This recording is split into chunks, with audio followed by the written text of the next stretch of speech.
The phone buzzed on my mahogany desk, its sharp ring slicing through the morning stillness. Sunlight poured through the penthouse office window, glinting off a framed photo of my son, his grin wide and unguarded, taken on a yacht in Capri years ago. That moment felt like a lifetime away, but that morning, something was wrong, a tightness in my chest, a whisper of doubt I couldn't shake. I didn't know it would be the day I'd lose my son, not to an accident or distance, but to a lie that had been growing in the shadows for 10 years. He was my only boy, the one I'd poured every dream into private schools, world-class tutors, a life of luxury most could only imagine. I built an empire for him, brick by brick, believing his "I love you" Dad's were as real as the tears I shed when he was born. But behind those words, behind the laughter we shared over late-night chess games, he was weaving a deception so cold it would steal more than my trust. It would rewrite our entire family's story. One document, hidden in plain sight, changed everything. The pain of betrayal isn't just a knife in the back. It's the slow bleed of wondering when I stopped being enough for him. Did I push him too hard? Miss the signs? Or was this always his plan, etched in the way he'd avoid my eyes when I asked about his future? The truth hit like a tidal wave, drowning every certainty I'd clung to. And yet, even now, I don't know if I can let him go, or if I'll ever want to. I'm telling this story because it's the only way I know to face the wreckage. It's raw, it's unrelenting, and it's mine. What did my son hide for a decade? Why did he need to seize control? Those answers are coming, and they'll shake you as much as they shook me. This is a journey through love, loss, and the fight to reclaim what's left of my heart. If you've ever been blindsided by someone you love, hit that like button. Share a moment when trust broke in the comments. I'll read every one. And subscribe to walk this path with me, because some truths are too heavy to carry alone.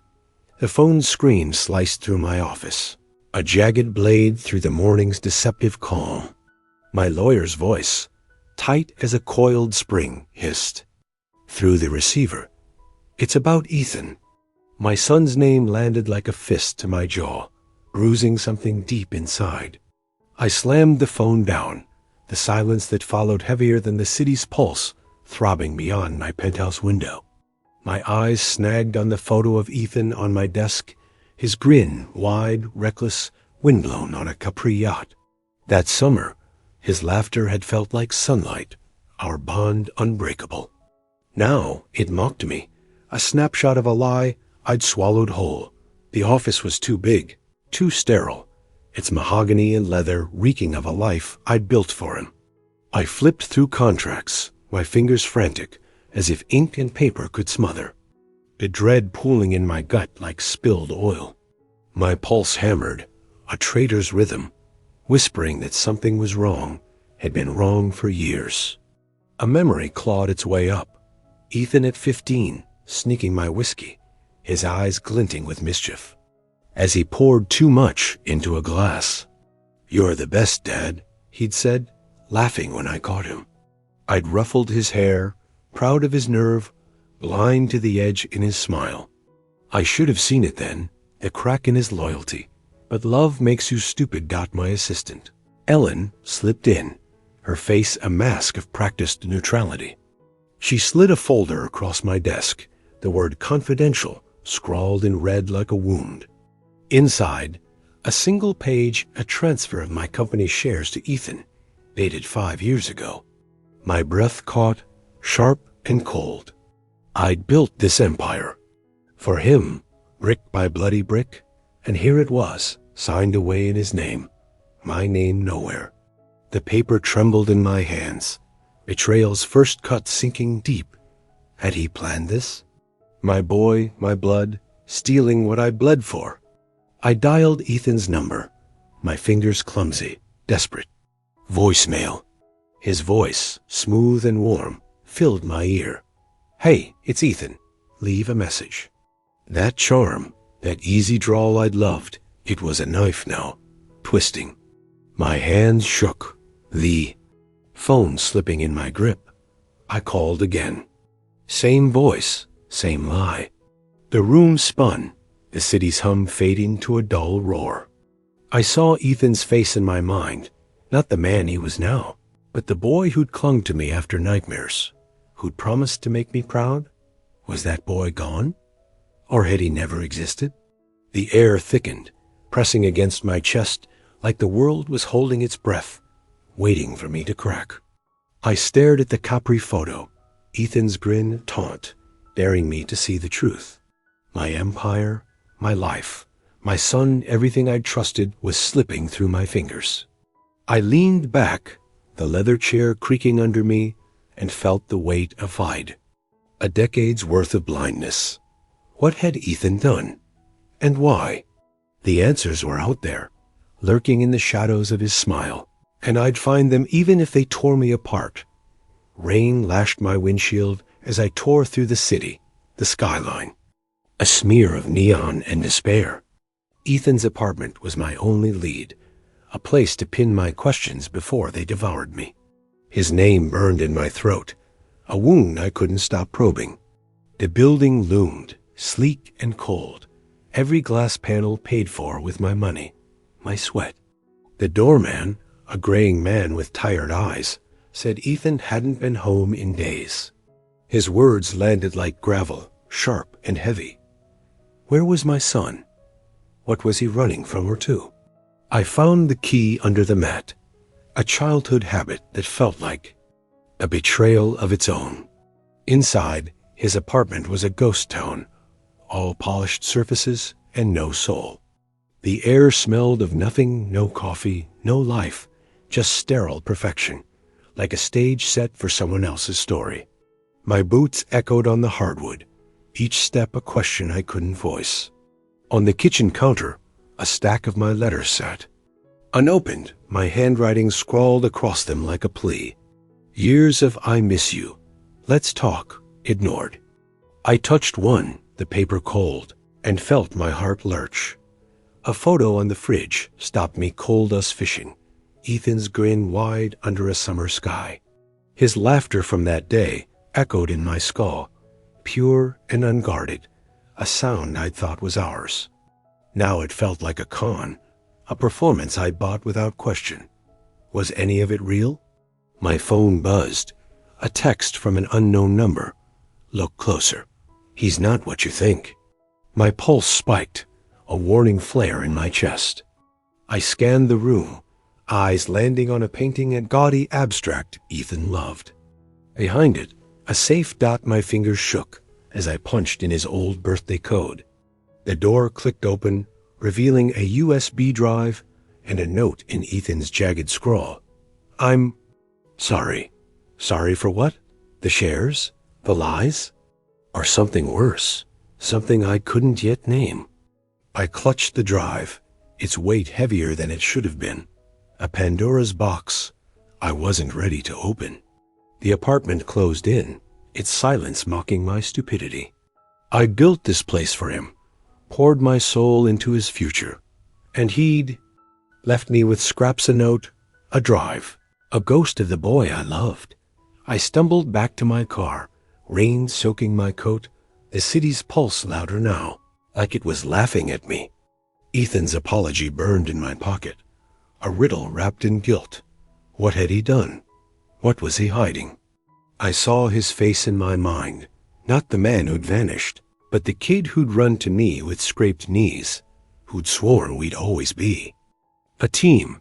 That kid was gone, replaced by someone I didn't know, someone who'd planned this betrayal in the shadows of my trust. The drive sat heavy in my hand, promising answers I wasn't sure I could survive. Rain drummed the office windows, a relentless pulse matching the storm in my chest. The USB drive sat in my palm, cold and heavy, a grenade with the pin half pulled. I didn't want to know what was on it, but I couldn't look away. Ethan's note. I'm sorry, looped in my head, a taunt dressed as regret. I poured a whiskey, the same brand we'd laughed over when he was a kid, sneaking sips like it was a game.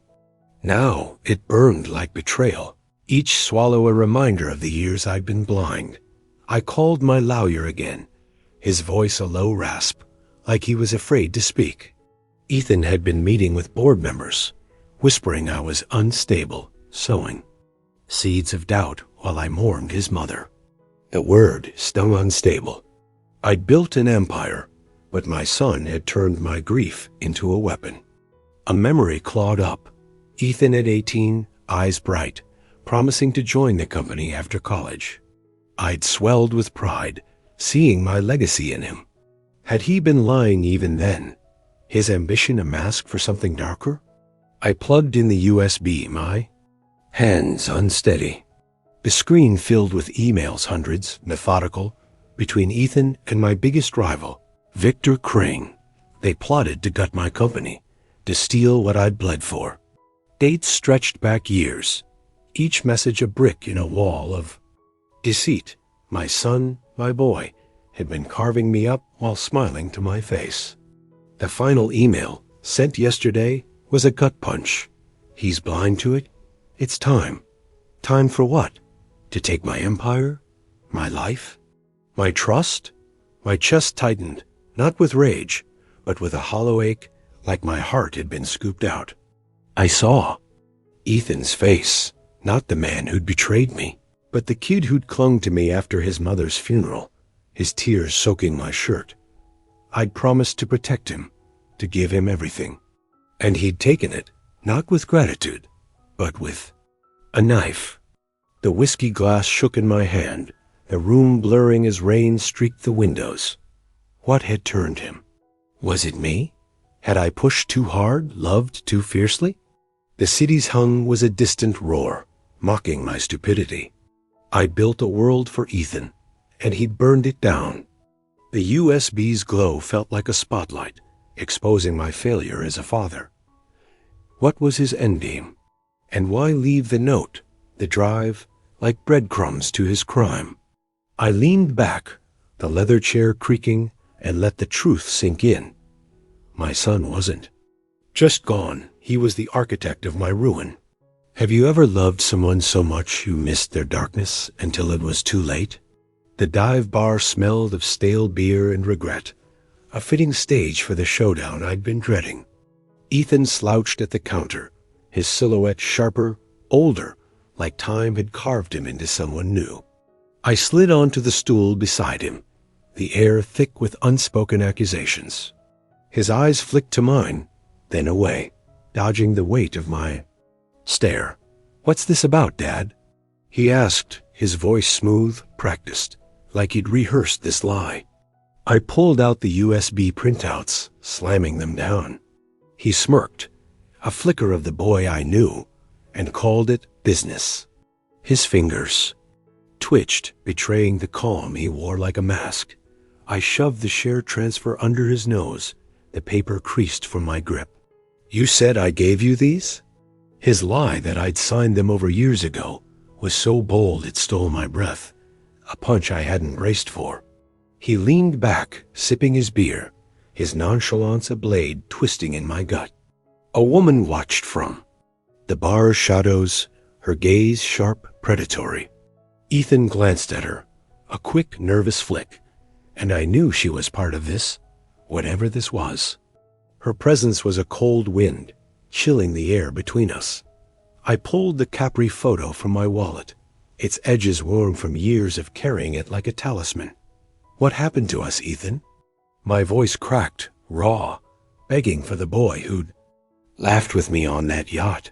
He stared at the photo, his jaw tight, and said nothing. His silence was a wall, shutting me out.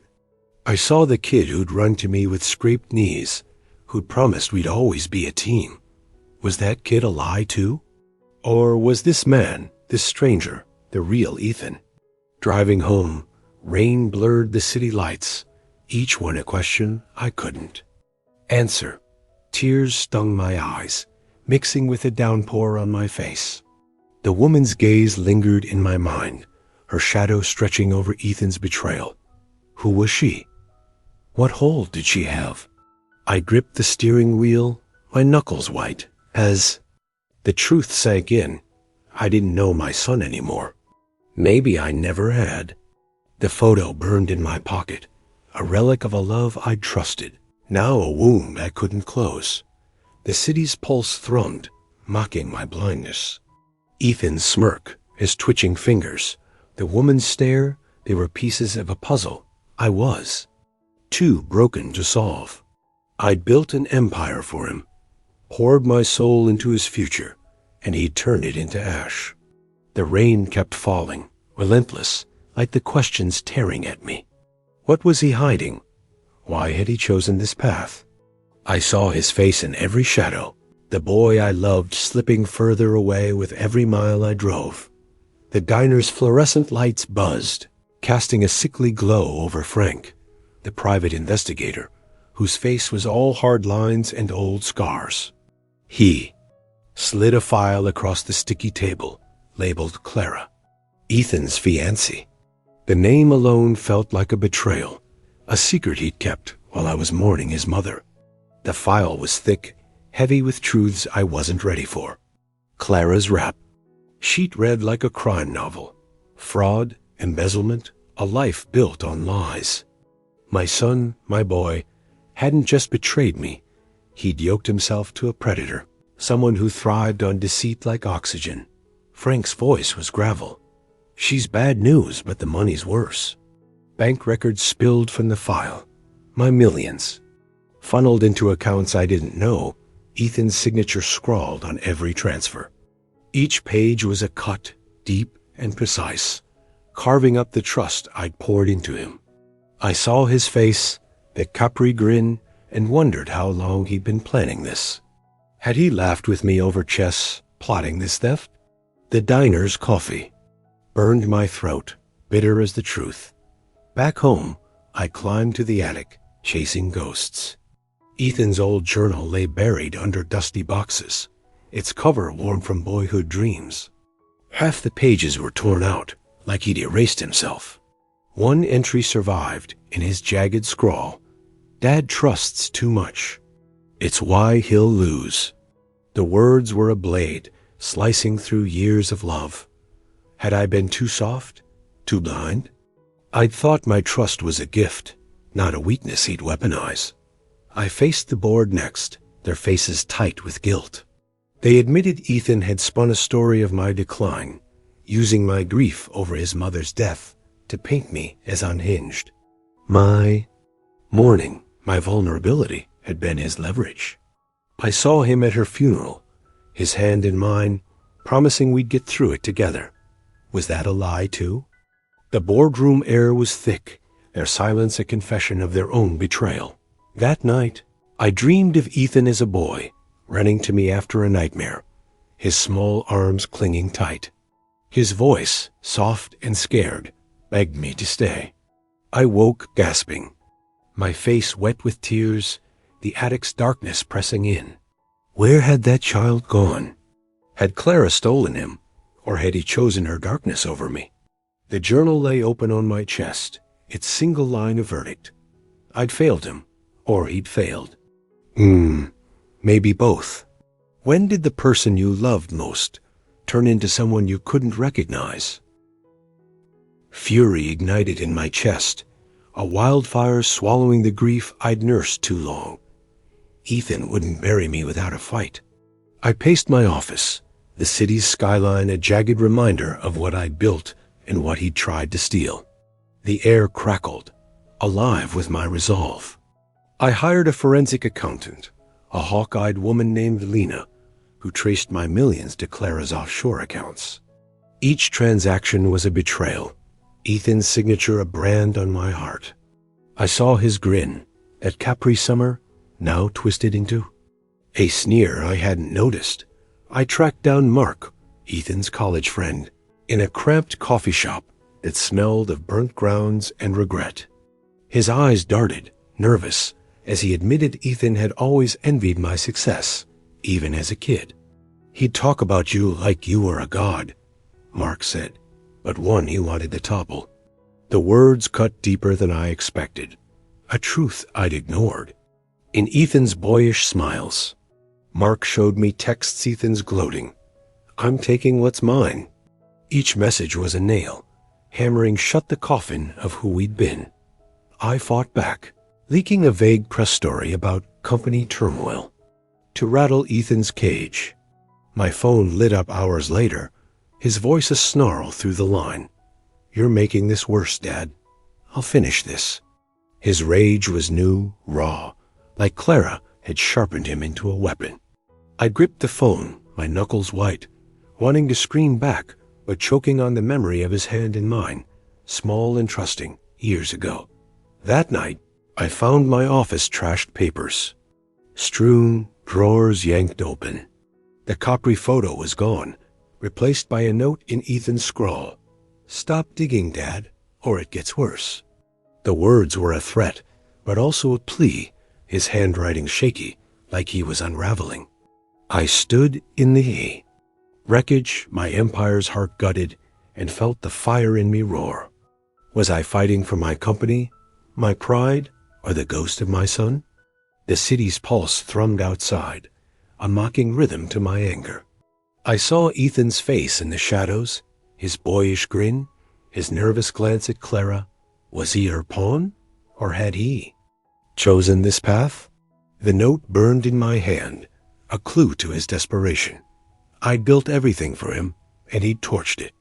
But beneath the fury, a quiet voice whispered, was I saving my legacy, or chasing the boy I'd lost? The answer was a knot I couldn't untangle, tightening with every step I took.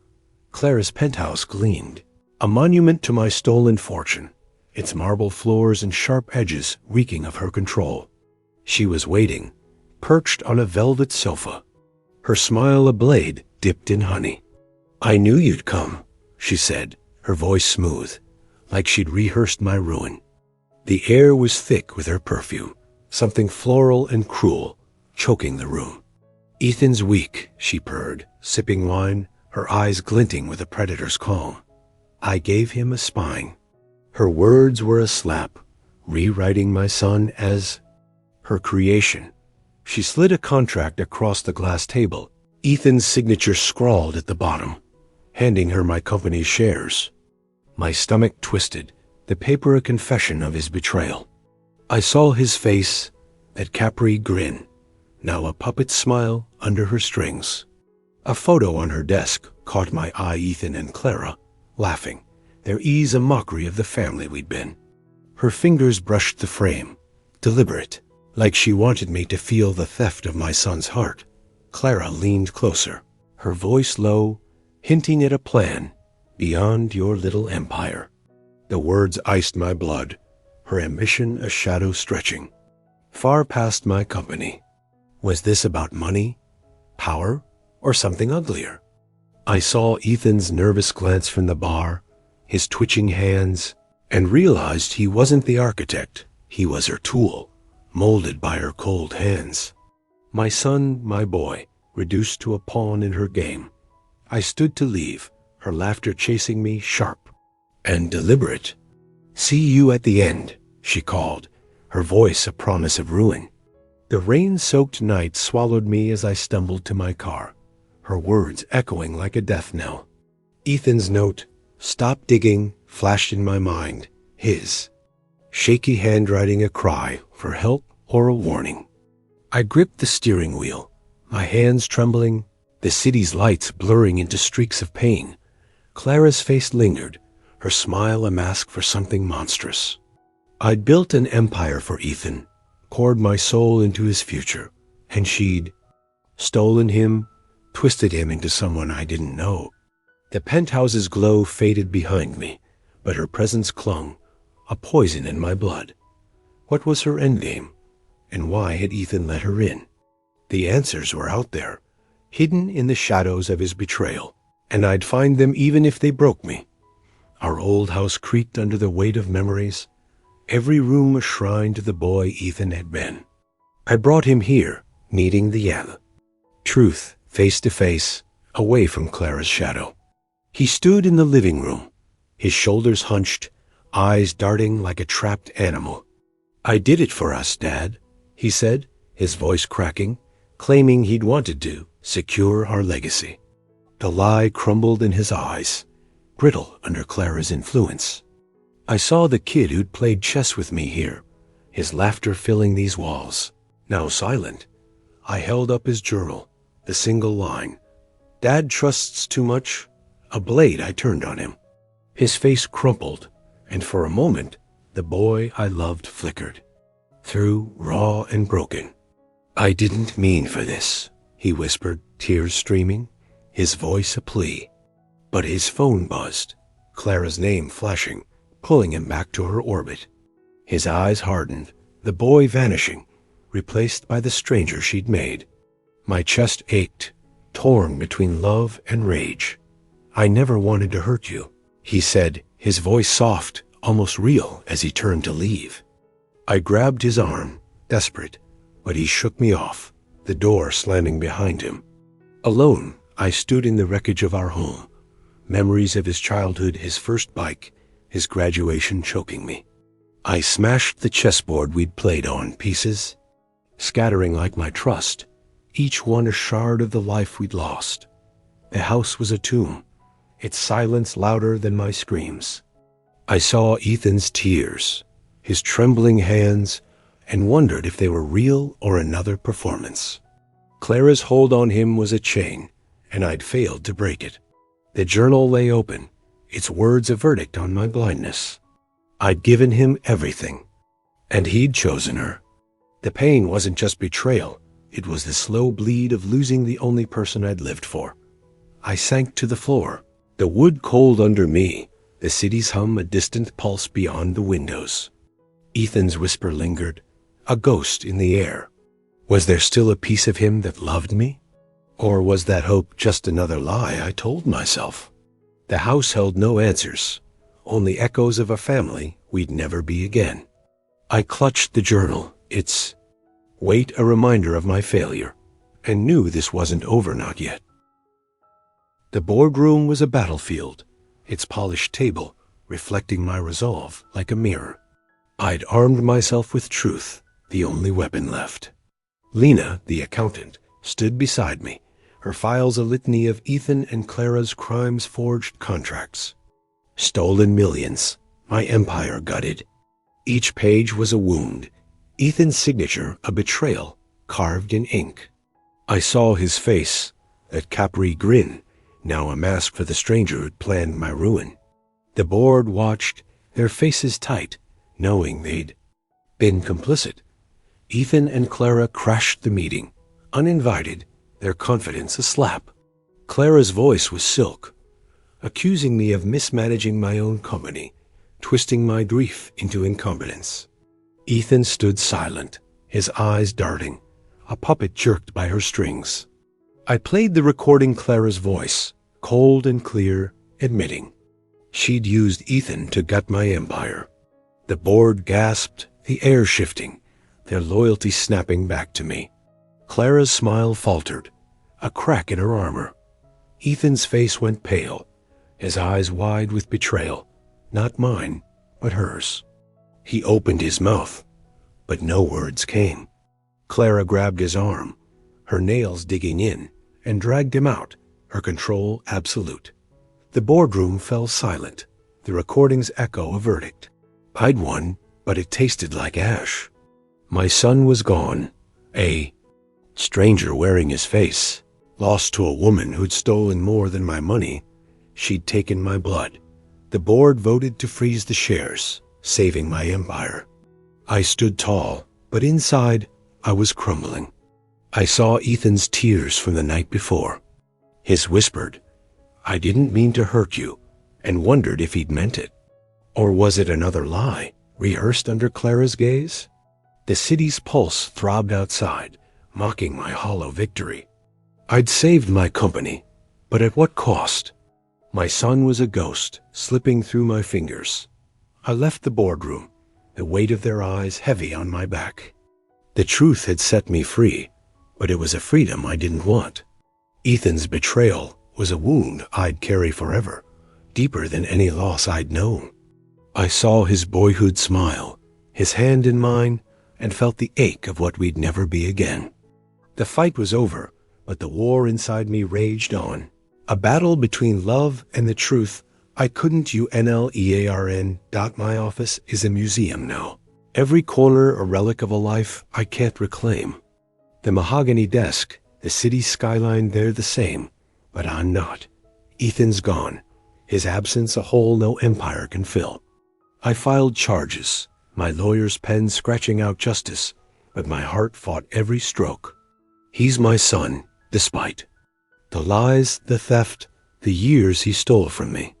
I see his coppery grin, that summer when love felt eternal, and wonder if I'll ever stop chasing it. Clara vanished, a shadow slipping into the night, leaving Ethan to face the fallout. Word reached me he's in a motel, its neon sign flickering over a life unraveled. My boy, broken, alone. I found the coppery photo in my car, slipped there by Ethan, its edges soft from his touch. An apology? A goodbye? I keep it in my wallet. A wound I can't close. A reminder of the boy I raised and the stranger he became. My empire's reborn. Deals piling up, but success is a hollow echo. I built this for him, for us. And now it's just me, staring at contracts that mean nothing without someone to share them. I call his voicemail sometimes, just to hear his voice, that easy drawl I loved. Hey, it's Ethan. Leave a message. I don't. I just listen, hoping for the kid who ran to me, who promised we'd always be a team. The city's hum is a distant pulse, a rhythm to my grief. I see Ethan's tears, his shaky handwriting, and wonder if there's a piece of him that still loves me. Or is that just another lie I tell myself? The photo's weight in my pocket is a tether to a past I can't let go, a hope that maybe, one day, I'll find him again, not the traitor, but my son. This isn't about money or empires. It's about love's cost, betrayal's scar, and the faint pulse of hope that keeps me breathing. I'm not whole, maybe never will be, but I'm here, still fighting for the boy I lost. If this story cracked your heart, smash that like button. Share a moment when love cut you deep in the comments. I read every one, searching for echoes of my own pain. Subscribe, because this isn't over, and I need you with me to face whatever's next.